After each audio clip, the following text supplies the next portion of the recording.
ارتفاع وانخفاض السكر. نراجع مع بعض بسرعة. في الفترة الأخيرة جات لي أسئلة كتير عن ارتفاع السكر وانخفاضه، وأنا بالفعل كنت عملت فيديوهات مفصلة عن كل حالة قبل كده، لكن النهاردة هنلخص مع بعض أهم النقاط علشان نجاوب على الأسئلة. أول حاجة ارتفاع السكر. الارتفاع بيحصل لما مستوى الجلوكوز في الدم يزيد عن المعدل الطبيعي. أهم الأسباب إن جرعة الأنسولين مش كافية، أو أكل فيه كربوهيدرات زيادة، أو مرض أو التهاب في الجسم، أو توتر أو ضغط نفسي. طب إيه الأعراض اللي ممكن تظهر؟ عطش شديد، تكرار دخول الحمام، تعب وخمول، صداع أحيانا. التصرف الصحيح: نقيس السكر، مراجعة جرعة الأنسولين حسب الخطة اللي هي جرعة التصحيح اللي الدكتور محددها، نشرب مية، متابعة القرايات بعد التصحيح، ما ينفعش نسيب الارتفاع يتكرر من غير تعديل السبب. ولو السكر أعلى من 250 نقيس أسيتون، ولازم نتأكد إننا غاسلين إيدينا كويس قبل القياس. ولو بنستخدم السنسور نتأكد من القياس بالدم. تاني حاجة انخفاض السكر. الهبوط بيحصل لما السكر ينزل أقل من المستوى الآمن، يعني أقل من 70. طيب أهم الأسباب إن جرعة الأنسولين الزيادة، أو تأخير أو عدم تناول وجبة، أو نشاط بدني زيادة. طيب إيه الأعراض اللي ممكن نحس بيها؟ جوع مفاجئ، عرق، رعشة، خفقان، دوخة أو زغللة، أحيانا توتر أو تغير في السلوك. طيب إيه التصرف السريع؟ ناخد سكر سريع الامتصاص زي سكر أو عسل أو عصير، ونرجع نقيس تاني بعد ربع ساعة. لو لسه السكر منخفض ناخد سكر سريع تاني ونعيد القياس. لو السكر بدأ يعلى لازم نثبت السكر بكرب معقد زي ربع سندوتش أو لبن أو زبادي. الهبوط محتاج تدخل سريع لأنه حالة طارئة ما ينفعش نهملها، بس ناخد بالنا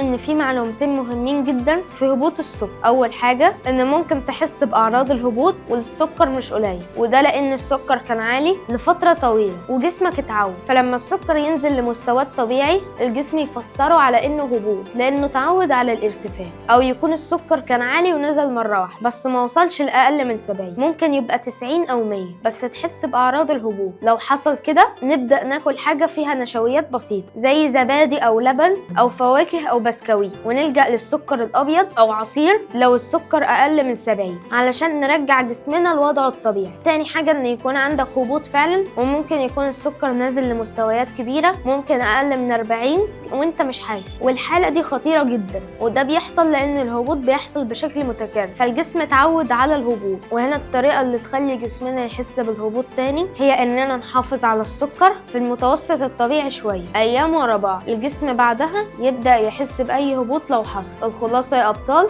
الارتفاع والهبوط جزء من رحلة التعامل مع السكر، والاتنين لازم نعرف نتصرف معاهم صح. احنا نسيطر عليهم بمتابعة السكر بانتظام، ونظبط الجرعات حسب الدكتور ما قال لنا، ونفهم إشارات جسمنا ونتدخل بسرعة لو حصل أي تغيير. كل ما فهمنا جسمنا أكتر وكلنا متابعين كويس كل ما الأمان والاستقرار بقى أكتر. وبس.